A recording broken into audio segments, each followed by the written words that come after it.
gouvernement. Et la première question est posée par Madame Elsa Faucillon.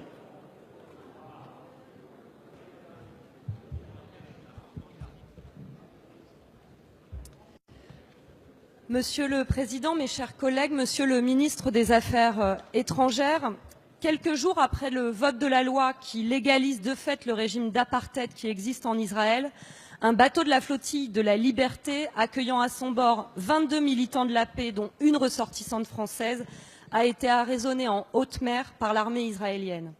Regroupant des associations du monde entier, l'objectif de cette flottille est de passer outre le blocus illégal de Gaza avec des médicaments à bord pour limiter l'actuelle pénurie qui sévit dans ces hôpitaux. Hier, le bateau a été abordé par les soldats de Tsahal dans les eaux internationales. Le capitaine du navire a été sommé de détourner sa route, puis l'équipage a été violemment arrêté, à coups de taser pour certains, et emprisonné à Givon. Après Salah Hamouri, une autre Française est donc désormais en prison en Israël, sans que cela ne semble provoquer des mois diplomatiques. Alors, plusieurs questions se posent suite à cet événement. D'abord, pouvez-vous nous dire, ou peut-être nous redire, pourquoi la France ne condamne pas ce blocus illégal de Gaza? Toute une population y est emprisonnée depuis 11 ans, n'ayant accès ni à son espace aérien, ni accès à son espace maritime, et qui ne peut compter que sur son geôlier pour subvenir à ses besoins. La France semble trouver ça normal, c'est extrêmement choquant. Pourquoi la France n'a-t-elle toujours pas condamné publiquement l'arraisonnement d'un navire battant pavillon norvégien en haute mer? Ça s'apparente à de la piraterie, mais il est encore temps de protéger le second navire, le Freedom. Pourquoi Sarah Katz, militante française de l'Union juive pour la paix, est-elle encore en prison? La diplomatie française est-elle à ce point aux ordres du gouvernement israélien d'extrême droite? Et quand la France compte-t-elle réagir pour enfin exprimer sa solidarité au peuple gazaoui et agir pour mettre fin à l'impunité d'Israël? C'est ça le prix pour la paix. Merci Madame la députée. La parole est à Madame Nathalie Loiseau, ministre chargée des Affaires européennes. Monsieur le Président, Mesdames et Messieurs les députés, Madame la députée Elsa Faucillon, vous faites référence à ce qui vient de se passer dans la bande de Gaza.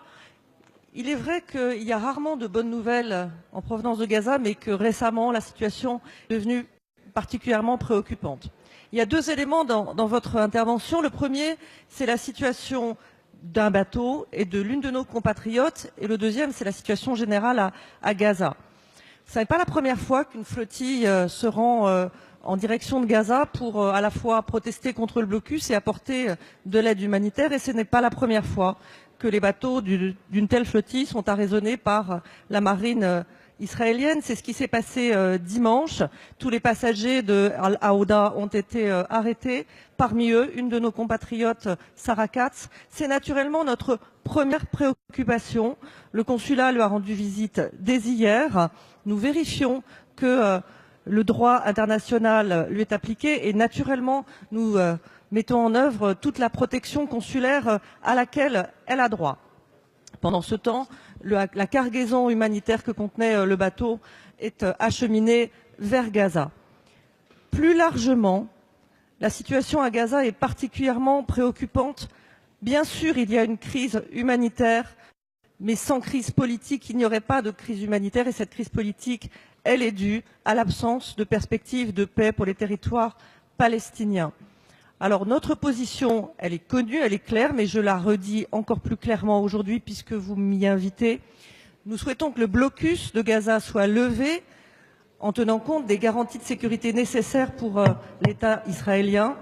Nous souhaitons naturellement que les négociations reprennent et qu'une solution à deux États vivant côte à côte dans des frontières sûres, dans la paix et la sécurité, avec Jérusalem comme capitale, puisse prévaloir. Merci. Nous y travaillons. Jean-Yves Le Drian est aujourd'hui en Jordanie, notamment Madame sur ce la sujet. ministre.